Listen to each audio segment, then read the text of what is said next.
बहुत ही विभत्स दृश्य था वहां का। और लाशें ही लाशें थी।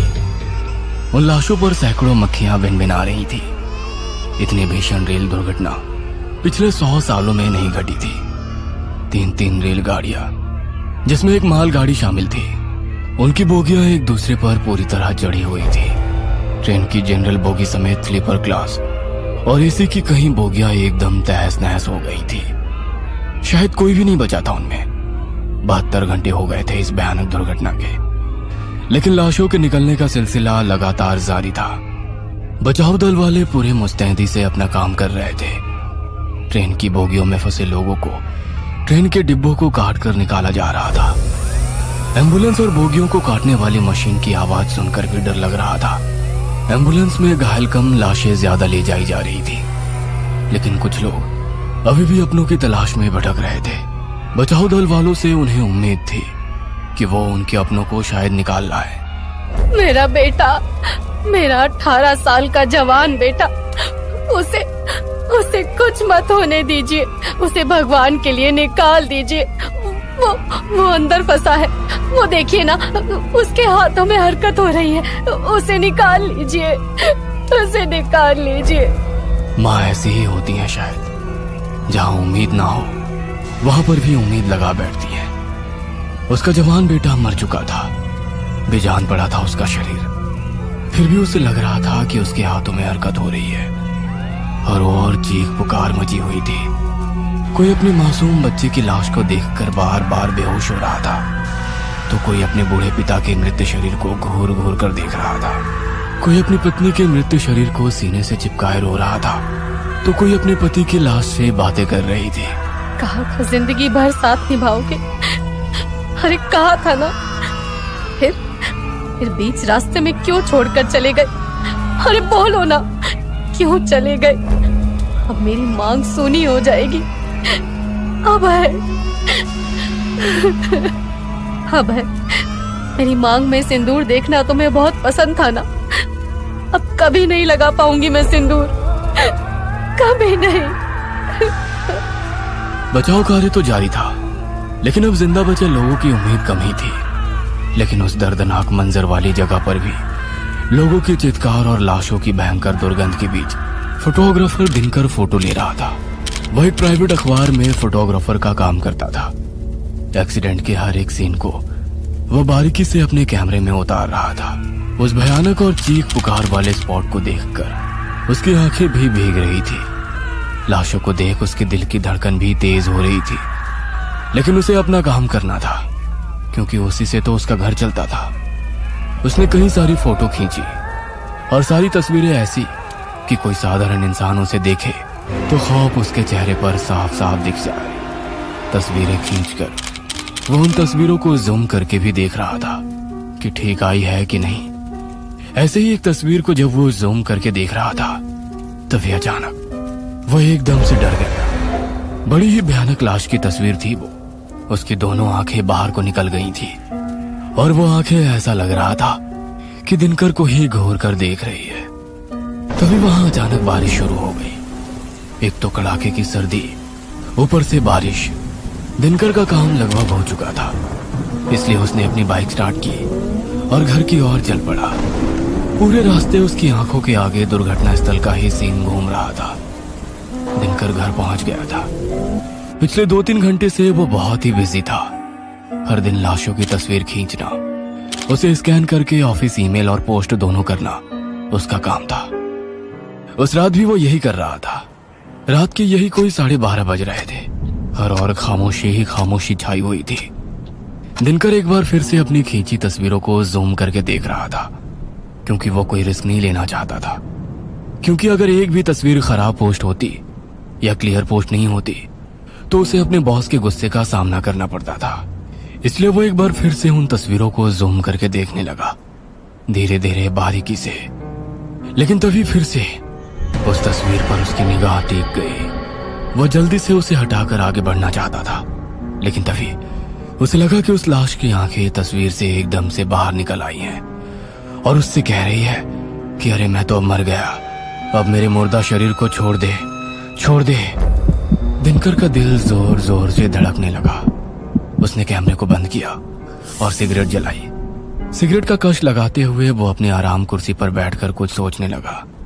लेकिन तभी उसे लगा कि उसकी कुर्सी के पीछे कोई है। वह तेजी से पीछे घुमा, लेकिन वहां तो कोई नहीं था। अरे यहाँ तो कोई नहीं है, फिर मुझे ऐसा क्यों लगा कि कोई मेरे पीछे खड़ा है। दिनकर अब पूरी तरह डर गया था। उसे ना तो उन तस्वीरों को देखने का मन कर रहा था और ना ही अपने कैमरे को, लेकिन तस्वीर तो उसे किसी भी शर्त पर अपने बॉस को भेजनी ही थी। उसने एक बार फिर से हिम्मत की और खींची गई उन तस्वीरों को, जिसकी उसने प्रिंट भी निकाल रखी थी, टेबल पर इकट्ठा करने लगा। लेकिन तभी अचानक उसके कमरे का बंद पंखा ना जाने कैसे ऑन हो गया। सारी तस्वीरें इधर उधर उड़ने लगी। अरे ये पंखा ये कैसे ऑन हो गया? इतनी सर्दी है यहाँ। उसने पंखे का स्विच ऑफ किया और बिखरी पड़ी सारी तस्वीरों को इकट्ठा किया और अपनी टेबल पर उसे रखा। उसके बाद एक एक कर फोटो वो धीरे धीरे स्कैन कर रहा था। लेकिन तभी फिर से उसके कमरे का पंखा ऑन हो गया और तस्वीरें फिर से उड़ने लगी। दिनकर को समझ नहीं आ रहा था कि आखिर हो क्या रहा है। वह पंखा ऑफ करने के लिए उठने ही वाला था कि तभी पंखा अपने आप बंद हो गया। दिनकर ने सारी बिखरी तस्वीरों को एक बार फिर से इकट्ठा किया और उसे अपनी टेबल पर रखे बड़े से पेपर वेट से दबाकर रख दिया। और उसके बाद एक एक कर अपने कैमरे की तस्वीरों को स्कैन कर अपने कंप्यूटर पर सेव करने लगा, ताकि वो सारी तस्वीरें एक साथ ही अपने बॉस को ईमेल कर सके। वो तस्वीरों को स्कैन करने में मगन था। लेकिन तभी दिनकर को ऐसा लगा कि कोई फिर से उसके पीछे आकर खड़ा हो गया है। उसकी तेज तेज सांसों की आवाज वो बिल्कुल साफ साफ सुन सकता था। एक बार फिर से दिनकर के दिल की धड़कन तेज हो गई। उसे कुछ समझ आता उसके पहले उसने देखा कि उसके पास रखे पेपर वेट पर किसी की उंगलियां हैं। उन उंगलियों को देखकर दिनकर का चेहरा पीला पड़ गया। वह वहां से भागने वाला था, लेकिन उसके पहले ही वो पेपर वेट हवा में उड़ा। ऐसा लगा कि किसी ने उसे अपने हाथों से उठाया है और फिर उसने उस पेपर वेट को दिनकर के सिर पर जोर से मार डाला। दिनकर की चीख निकल गई। उसके सिर से खून बहने लगा। दिनकर दर्द से बिलबिला रहा था। तभी किसी अदृश्य ताकत ने उसके सिर के बालों को पकड़ा और उसे खींचकर जमीन पर पटक दिया। दिनकर को पहली बार लगा कि कोई साया उसके पास खड़ा है। उसके बाद उस साये ने दिनकर के बालों को फिर से खींचकर पकड़ा और उसे उसके कमरे के बाहर की ओर घसीट कर ले जाने लगा। माया, गुड़िया, गुड़िया, रे कोई बचाओ, कोई मुझे बचाओ। दिनकर चीख चीख कर अपनी पत्नी माया और अपनी 7 साल की बेटी गुड़िया, जिसे वो बहुत प्यार करता था, उसे आवाज देने लगा। लेकिन किसी ने उसकी आवाज नहीं सुनी। वो साया उसे खींचकर सीढ़ियों के पास ले गया और उसे सीढ़ियों से नीचे की ओर खींचने लगा। दिनकर चीख रहा था, चिल्ला रहा था। उसका पूरा सिर खून से भर गया था और सिर से निकला खून सीढ़ियों पर निशान छोड़ता जा रहा था। उसकी स्थिति बहुत ही खराब हो रही थी। उसकी आंखों के आगे अंधेरा छा रहा था, लेकिन उस धुंधलाहट में भी उसे दर्दनाक स्थल की सारी लाशें दिखाई दे रही थी। लेकिन अब वो लाशें जिंदा थी और उसकी ओर घूर रही थी। एक 7-8 साल का मासूम बच्चा उसे न सिर्फ घूर रहा था, बल्कि उसकी आंखों में कई सवाल थे। अचानक उन सभी ने मिलकर दिनकर पर हमला कर दिया और उसके शरीर को नोचने लगे।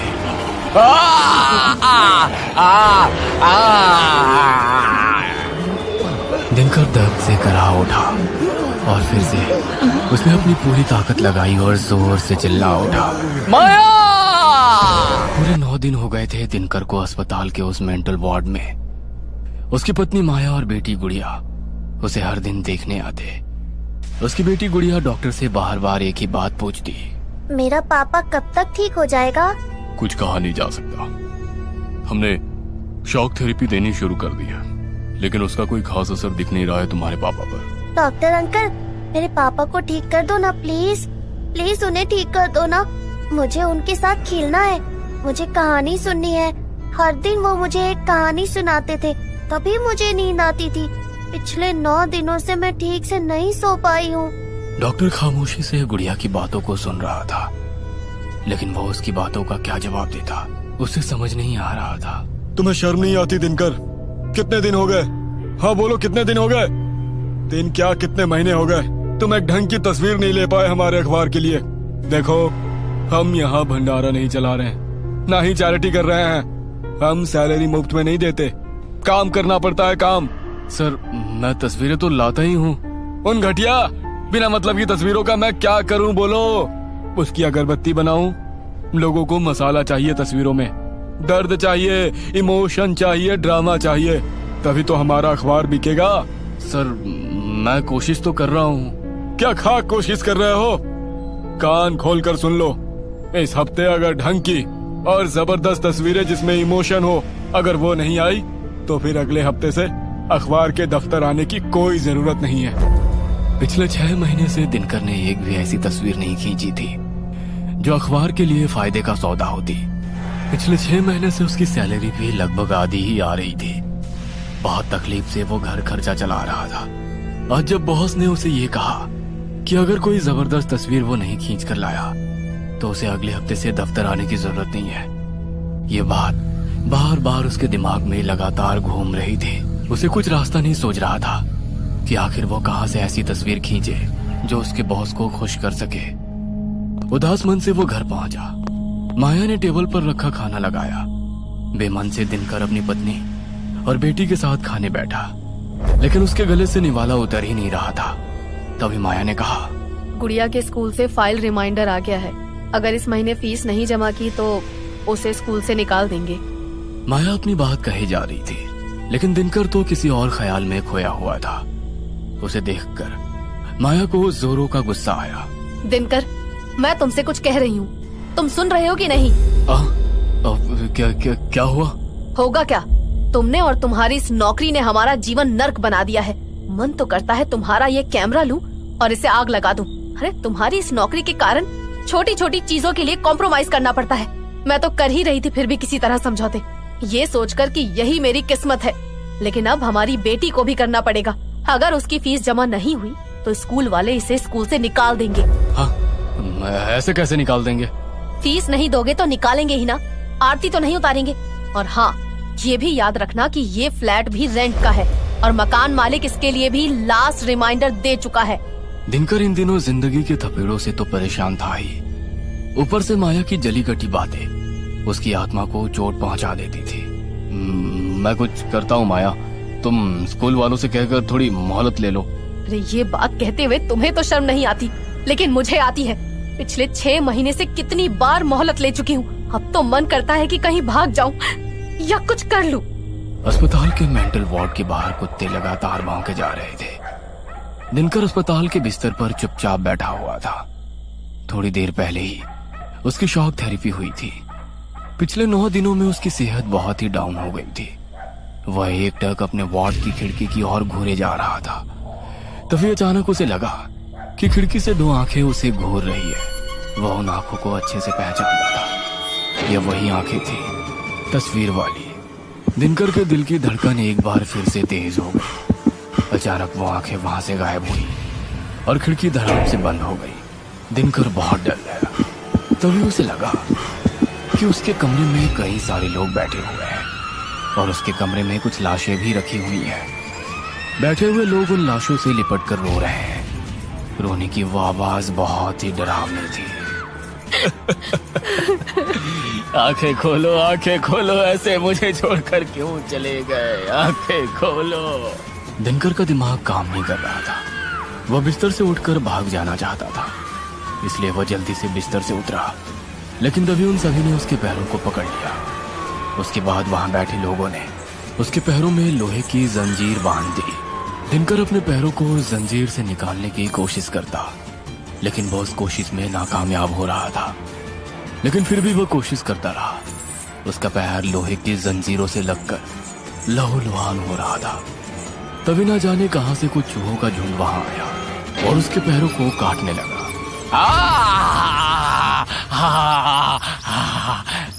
फिर से एक दर्दनाक चीख दिनकर की आई। अस्पताल का वार्ड बॉय और नर्स भागते हुए उसके कमरे की ओर गए। सिस्टर मुझे बचा लो, मुझे इन जंजीरों से निकाल दो, नहीं तो ये चूहे मेरी बोटी बोटी खा जाएंगे। और इन लोगों को भगाओ यहाँ से। ये मुझे जीने नहीं देते। इनकी रोने की आवाज मेरे कानों में सुई की तरह चुभती है। मिस्टर दिनकर, क्या हुआ आपको? ये क्या कर रहे हैं? कहाँ है जंजीरें और कहाँ है चूहे? और किन आवाजों की बात कर रहे हैं आप? अरे ये तो है मेरे पास, ये देखिए। मिस्टर दिनकर, यहाँ कोई नहीं है, कुछ नहीं है। दिनकर को नींद नहीं आ रही थी। वह कहां से अपनी बेटी की फीस जमा करता, वह कहां से ऐसी तस्वीर खींचता जो उसकी नौकरी को बचा लेती। वह यही सब सोचे जा रहा था। आखिरकार उसने एक फैसला लिया। बस हो गया, अब नहीं होता मुझसे। मैं हार गया हूं। मैं अब लड़ नहीं सकता। मुझे माफ कर देना गुड़िया, मुझे माफ कर देना माया। I am a failure. रात के 11 बज रहे थे। दिनकर रेलवे ट्रैक पर चला जा रहा था। हर दिन की तरह उसके गले में उसका कैमरा लटका था। आज उसने एक खतरनाक फैसला ले लिया था। वो ऐसा नहीं करना चाहता था, लेकिन वो मजबूर था। वो रेलवे ट्रैक पर बढ़ता जा रहा था। तभी उसके कानों में कुछ आवाज आई। चौरसिया, सिग्नल चेक कर लिया है ना? सब ठीक है ना? हाँ पांडे, सब चेक कर लिया है। एक वायरिंग लूज थी, उसे ठीक कर दिया है। अब कोई प्रॉब्लम नहीं है। ठीक है, फिर मैं स्टेशन मास्टर को क्लियरेंस दे रहा हूँ। 2 ट्रेनें आने वाली हैं। हाँ पांडे, दे दे, कोई टेंशन नहीं है। कितना रिस्क वाला काम है ना अपना चौरसिया। जरा सी गड़बड़ हुई नहीं कि भयानक हादसा हो जाएगा। उन सिग्नल मैनों की बातों को सुनकर दिनकर के दिमाग में अचानक से एक खुरापात आ गई। अगर मैं इन तारों की सेटिंग में छेड़छाड़ कर दूं तो एक भयानक हादसा हो जाएगा और यहाँ लाशें ही लाशें होंगी। रोने चीखने वालों के ना जाने कितने चेहरे होंगे। यही तो चाहिए बॉस को, इमोशन। मैं दूंगा ये इमोशन। हाँ, मैं दूंगा ये इमोशन और फिर बेचूंगा उस इमोशन को मार्केट में। दर्द ही तो बिकता है ना यहाँ। मैं बेचूंगा दर्द को, आंसू को। हाँ। दिनकर के सिर पर खून सवार था। उसने पटरी किनारे पड़ा पत्थर उठाया और उसी से उसने उन दोनों लाइनमैनों की मार मार कर हत्या कर दी। मर गए दोनों। अब मैं अपना काम करता हूँ। उसके बाद दिनकर ने सिग्नल के वायरिंग में छेड़छाड़ करना शुरू कर दिया। स्टेशन मास्टर इन बातों से बेखबर था। उसने लाइन क्लियर दे दी। लाइन क्लियर मिलने से एक्सप्रेस ट्रेन के ड्राइवर को भी कुछ पता नहीं चला। वो अपनी रफ्तार से आगे बढ़ता गया, लेकिन उसे क्या पता था कि वह गलत ट्रैक पर जा रहा था। उसे मेन लाइन पर जाना था, लेकिन वो लूप लाइन पर चला गया, जहां पहले से एक मालगाड़ी खड़ी थी। अचानक एक जोरदार धमाका हुआ और एक भयानक एक्सीडेंट का शिकार वो ट्रेन हो गई। 2 ट्रेनें तो इस दुर्घटना का शिकार हो चुकी थी, लेकिन अब बारी तीसरी ट्रेन की थी। तीसरी ट्रेन जो अपनी पूरी रफ्तार से पैसेंजरों के साथ आ रही थी, उसकी टक्कर पहली ट्रेन की उन बोगियों से हो गई जो एक्सीडेंट के बाद दूसरे ट्रैक पर चली आई थी। और फिर से वैसा ही जोरदार धमाका हुआ। ऐसा लगा कि कोई बड़ा बम विस्फोट हुआ है। उसके बाद तो हर और चीख पुकार का माहौल बन गया। लेकिन ये चीख पुकार किसी की नौकरी की गारंटी थी, किसी की बच्चे की स्कूल फीस की गारंटी थी, किसी के अखबार के बिकने की गारंटी थी। कुछ देर बाद ही इस हादसे की खबर सभी को हो गई। सारे न्यूज चैनल ब्रेकिंग न्यूज चला रहे थे। उधर दिनकर तस्वीर खींचने में व्यस्त था। आज जब उसने सारी तस्वीरें अपने बॉस को भेजी तो वो बहुत ही खुश था। उसने दिनकर के इंक्रीमेंट की बात की, साथ ही उससे और भी तस्वीरें भेजने को कहा। दिनकर ने अपनी नौकरी बचाने के लिए एक राक्षसी कृत्य को अंजाम दिया था। उसकी बेटी की फीस जमा हो गई थी, लेकिन वो बहुत महंगी फीस थी। इस बात का पता उसकी बेटी को नहीं था, ना ही माया को था। दिनकर को आज 6 महीने हो गए हैं अस्पताल में। उसकी स्थिति हर दिन बिगड़ती जा रही है। उसे हर दिन दौरे पड़ते थे। वह आंखें उसे अब भी घूरती है। लोगों के रोने की आवाज अब भी उसके कानों में गूंजती है और उससे सवाल करती है कि क्यों किया। दिनकर उन आवाजों को सुनकर परेशान हो जाता है। अरे कोई बंद कर दो उन आवाजों को, कोई बंद कर दो। वो औरत मुझे घूरती है। वो छोटी सी बच्ची देखो मुझे कितने गुस्से से देख रही है। ये मैंने क्या कर दिया मैंने? ये क्या कर दिया? दिनकर अब भी उसी अस्पताल के मेंटल वार्ड में है। वह हर दिन उसी तरह चीखता चिल्लाता है। उसे वो लाशें अब भी हर दिन दिखाई देती है और उससे सवाल पूछती है, लेकिन दिनकर के पास कहाँ है उन सवालों का जवाब। ये कहानी आपको अच्छी लगी हो तो हमें सब्सक्राइब करें, हमारा इंस्टाग्राम और फेसबुक पेज जरूर फॉलो करें। और हाँ दोस्तों, सब्सक्राइब करना भूलना मत।